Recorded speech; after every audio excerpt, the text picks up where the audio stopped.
So AutoCAD uses the Cartesian coordinate system.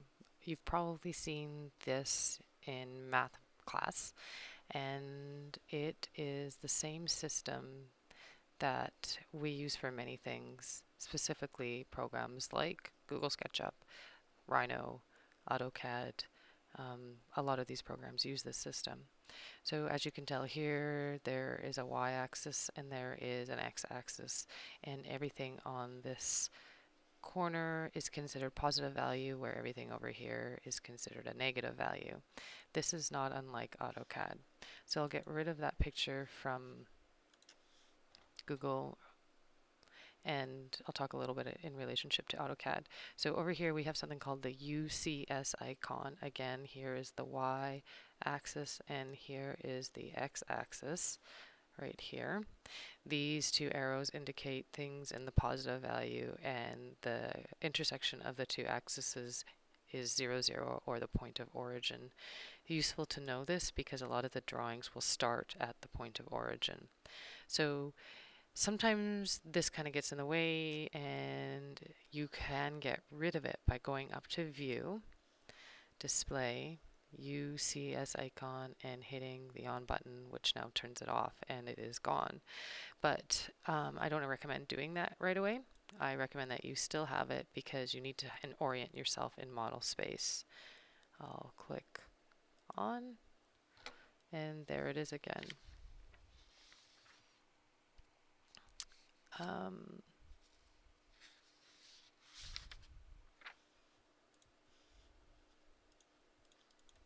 so the first thing that we're going to draw is something called a guide plate. The guide plate is indicated here in blue. That is the object line and the shape of the object, and the magenta lines are your dimension lines. I suggest at this point that you go and get the red textbook in the class on the back shelves called AutoCAD 2011 Tutorial. This is a useful book to have, not only because it will have exercises I ask you to do that don't involve the tutorials, but also it has a picture of this object on page 1-19. Since it's very difficult for me to show you what you will draw and draw it at the same time, it's a good idea to have that drawing in front of you. And again, you can find it on page 1-19. So another important thing to understand about AutoCAD is that when you're drawing in model space, it uses infinite units. So this goes back to that scaling assignment, especially the floor plan, where I asked you to scale things a 1/4 inch in the paper so that it equals a foot in real life. The difference between having to do that on paper and doing it in an AutoCAD program is that the AutoCAD program does it for you. It assumes that you can create objects as big as they are in real life in model space. And the only time that it needs to be scaled is when you go to paper space, bring in your object, and then have to print it out on a piece of paper. So there's a few tricks that we do in order to scale it so it'll fit on that piece of paper. But meanwhile, when you're working in model space, at the beginning, if you specify your units properly, you should be able to draw this as it would be in real life. So the first thing I'm going to do is delete that drawing, and we're going to start drawing.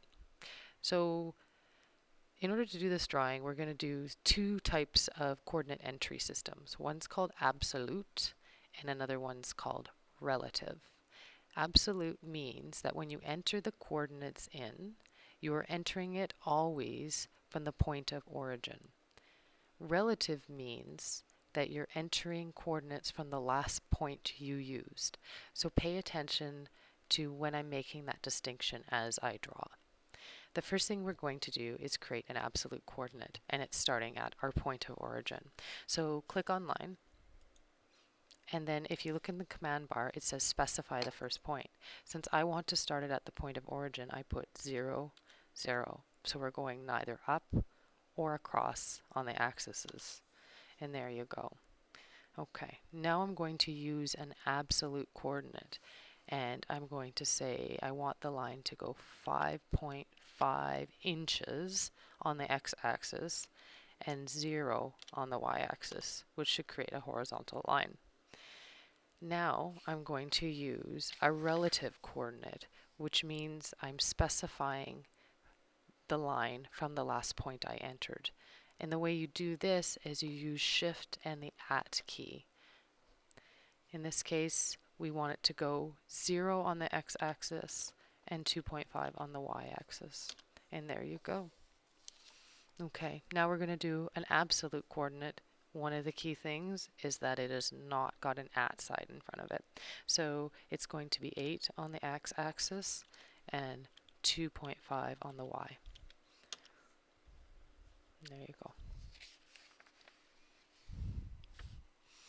Okay, now we're going to create a relative coordinate. It has an at sign in front of it.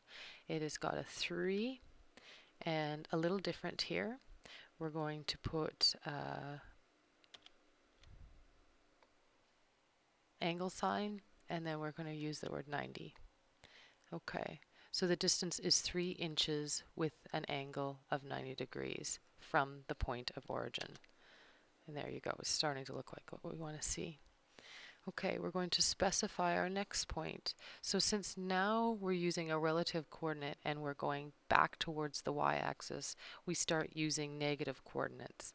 So it's a relative coordinate, we're using the at sign, negative 1.51, and then a comma 1. And that'll give us that little angle on top. Okay, now we're entering the absolute coordinate of 6.5. Enter. That did not work, so I'm going to erase that last line, delete, and I'm going to take the line command again. I'm going to enter in 6.5. Okay, there you go. It worked that time. Okay, now I want to close this, so what I'm going to do is bring my line down, hover over the point of origin, it should snap, and you just click and then hit enter, and you now have the shape of your guide plate.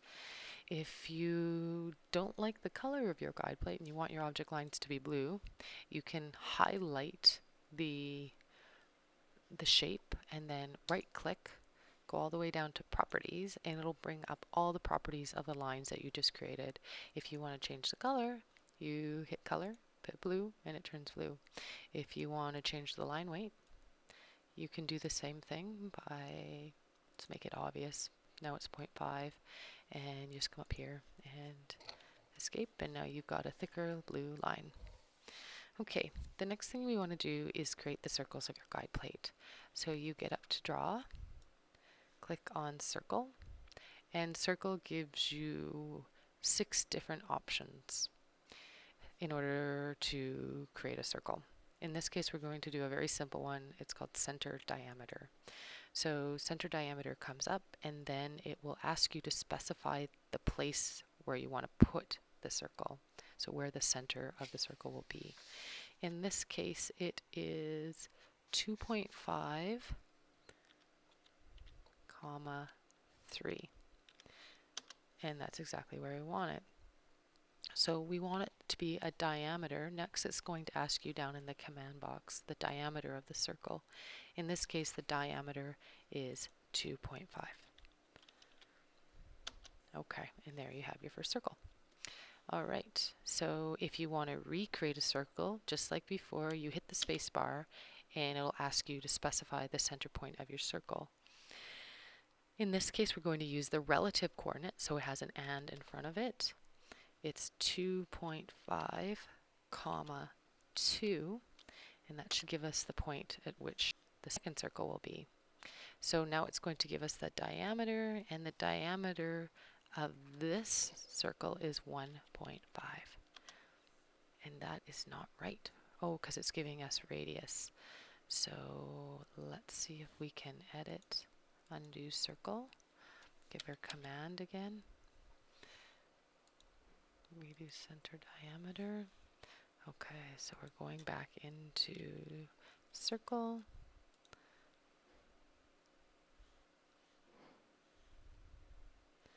Center diameter.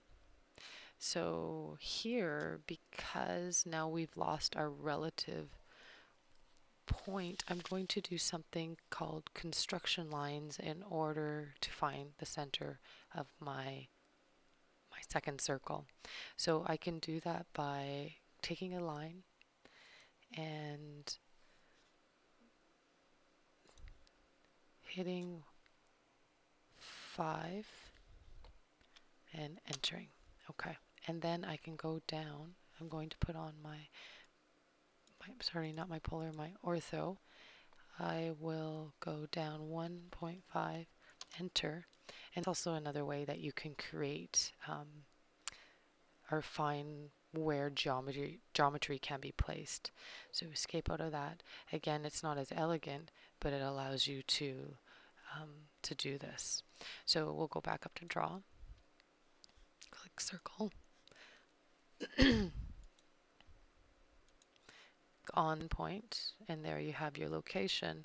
But now we want to make sure that we're getting diameter and not radius, so that the circle isn't so big. So now that we've got where we want it to be located, just hit D. So now it'll allow us to do diameter. 1.5, enter, and there you have it. So now that we use guidelines or construction lines in order to find the center of the circle, we need to get rid of them. So just click on them, delete, and click on them, delete. And because I want everything to go blue, I click the two circles, right click, use properties, click on layer, color, select blue, then go to line weight, select 0.5 millimeters, and we're done. Voila, you have your guide plate. So this is going to be the end of the video tutorials for this chapter. I want you to read the rest of the book by looking at the spacer design on page 1-27. This will ask you to move step by step through creating the spacer, and then when you're finished that, I would like you to do exercises 1, 2, and 3 on pages 1-38 and 1-39.